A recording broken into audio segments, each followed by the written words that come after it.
Okay, Chandrababu Naidu గారు అలా అక్కడ కాళేశ్వరం గురించి అంతరిన గురించి అలా చెప్తుండగా ఇక్కడ చేవెళ్ళ ప్రాణహిత ప్రాజెక్ట్ మీ హయాంలోనే అది దానికి పునరాధిపడింది, అక్కడ ఇది అయినట్టు. అయితే ఆ ప్రాజెక్ట్ ఇప్పటి వరకు పూర్తి కాలేదు, ఆ కొండలు గుట్టలు కూడా అట్లా ఉన్నాయి. అయితే ఇప్పటికి సీఎం కేసీఆర్, తెలంగాణ సీఎం కేసీఆర్ చేవెళ్ళ ప్రాణహిత అనేది కేవలం డబ్బుల కోసం తవ్విందంటే కాంట్రాక్టర్లకు లాభాన్ని చేకూర్చేందుకు కాంట్రాక్టర్ల జోబులు నింపడానికి తప్పితే అది ఏంటికి పనికిరాదు అనేసి దాని కింద మరో కొత్త స్కీమ్ పెట్టేసి అంటే కొత్త పేరు పెట్టి చేయాలని చూస్తున్నారు. ప్రాణహిత చేవెళ్ళ గురించి మీరు ఏమంటారు అసలు? ఏమనేది ఏముంది, గోదావరి నీళ్లు వాడుకోవడం ఎత్తైన తెలంగాణ ప్రాంతానికి అదొకటే శరణ్యం. గతంలో సాంకేతికంగా అవకాశాలు ఎక్కువ లేని నేపథ్యంలో, సాంకేతికత పెరిగిన నేపథ్యంలో lift irrigation is a must.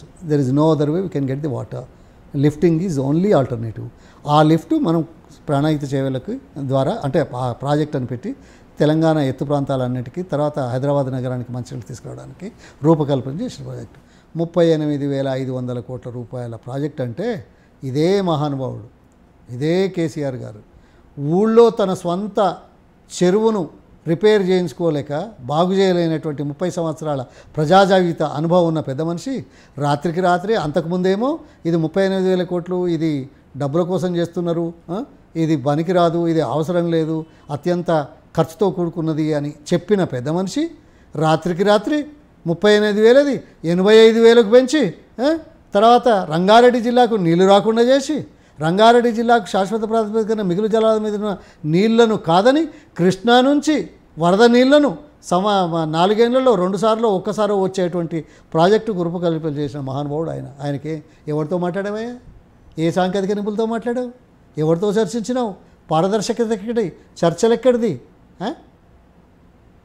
తనకు తాను ఆలోచన చేసి సలహాదారులను కూడా పక్కన పెట్టి, పాపం చనిపోయిన ఆయన విద్యాసాగర్ రావు, మేము మాట్లాడాం. చనిపోయాడు కాబట్టి ఇప్పుడు వాస్తవాలు కూడా చెప్పొచ్చు.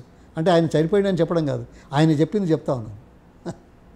ఆయనను కూడా సంప్రదించకుండా ప్రాణహిత చేవెళ్ళలో ప్రాణహిత లేకుండా అయింది, ప్రాణహిత పేరు లేకుండా చేశాడు, చేవెళ్ళకు నీళ్ళు రాకుండా చేశాడు, డాక్టర్ అంబేద్కర్ గారి పేరు ఉండకుండా చేశాడు, దేవుని పేరు పెట్టి అడ్డం పెట్టి ఈ 3 పేర్లు లేకుండా చేసి రంగారెడ్డి జిల్లాకు నీళ్లు రాకుండా చేసిన చరిత్ర అది. 38,000 వద్దన్న ఆయన 85,000కు పెంచి నిర్బంధంగా రైతులను భూసేకరణ చేసేటువంటి కార్యక్రమం చేస్తున్న పెద్ద మనిషి. ఆయన గురించి మాట్లాడడం అనవసరం. రాజశేఖర రెడ్డి గారితో మీకున్న చెలిం ఎలాంటిది? రాజశేఖర రెడ్డితో అసలు మీకు పరిచయం ఎలా ఏర్పడింది? 78లో వారు ఎమ్మెల్యేగా ఎన్నికైనప్పుడు ప్రభాకర్ రెడ్డి హోమ్ మినిస్టర్గా ఉండే, ఆ తర్వాత డిప్యూటీ స్పీకర్ వారి దగ్గర పరిచయం అయినాడు. బహుశా 79-80 ప్రాంతంలో. ఇక 83 నుంచి ఆయన పిసిసి ప్రెసిడెంట్గా ఉండే కదా, నేను కలవాల్సిన అవసరం. సో 85లో నాకు వారి హయాంలోనే బీఫామ్ వచ్చింది. రాజకీయంగా ఆయన బాగా సహకరించారు పొన్న లక్ష్మయ్య గారికి రాజశేఖర రెడ్డి గారు అంటుంటారు. అంటే గుర్తించాడు, కరెక్ట్ వాడు. గుర్తించిన తర్వాత సహకరించడం ఆయన రాజకీయ ఏంటిది పరిణితికి నిదర్శనం. ఏజ్లో మీరు రాజశేఖర రెడ్డి గారి కన్నా సీనియర్ అనుకుంటా. నాకటనా.